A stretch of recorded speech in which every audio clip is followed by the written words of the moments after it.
तो चलिए दोस्तों, परसेंटेज के इस सवाल में बच्चा लोग को दिक्कत होता है, तो इस क्वेश्चन को कैसे बनाएंगे आप लोग देखते रहिएगा, समझ में आएगा। देखिए क्या क्वेश्चन है।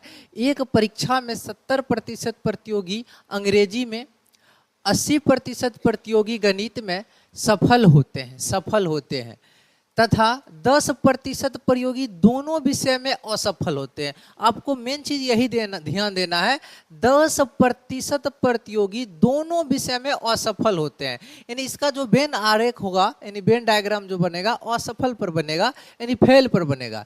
यदि 144 प्रतियोगी दोनों विषयों में सफल होते हैं तो प्रतियोगियों की कुल संख्या ज्ञात करना है। तो देखिए हम आपको इसको वेन आरेख से सवाल बना के दिखाते हैं। सबसे पहले आपको दूगो आलेख बना लेना है, ठीक है। तो सबसे पहले हम की करते हैं भाई, दूगो आलेख बना लेते हैं। दूगो आलेख बना लिए।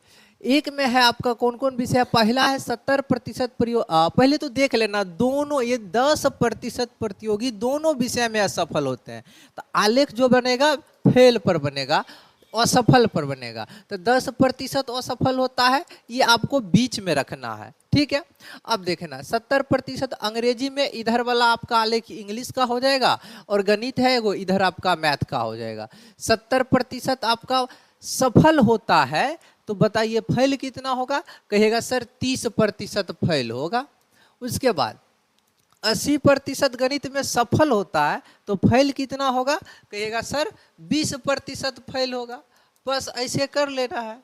अब उसके बाद तो आप फेल का हम पूछे कि टोटल फेल कितना हुआ, तो दूगो तरीका है। सबसे आसान तरीका हम बता देते हैं। अगर आपको टोटल फेल पूछा, TF मतलब टोटल फेल, तो की करना है आपको। इंग्लिश में कितना है 30%, इसको जोड़ देना है। उसके बाद मैथ में कितना है 20, इसको जोड़ देना है। और 10% जो है ना कॉमन, ये इसको आपको घटा लेना है। तो कहिएगा 30 20 50 में 10 घटा 40, 40% टोटल फेल हुआ।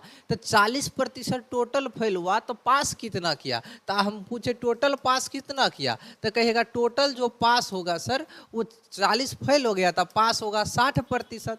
कहता है कि यदि दोनों 144 प्रतियोगी दोनों विषय में सफल होते हैं, यानी कि 60% में 60% सफल हुआ और संख्या में 144। इसका मतलब इस 60% का जो मान होगा, इस 60% का मान किसके बराबर होगा, 144 के बराबर होगा ना। हमें पूछा है क्वेश्चन कुल संख्या, तो कुल संख्या अपने आप में 100% होता है।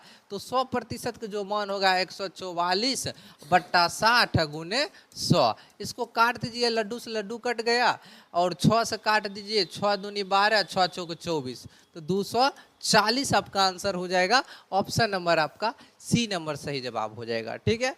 अगर अच्छा लगा हो तो लाइक कीजिए और ये क्वेश्चन का जवाब दीजिएगा। आप लोग इस प्रश्न का जवाब दीजिएगा, ठीक है।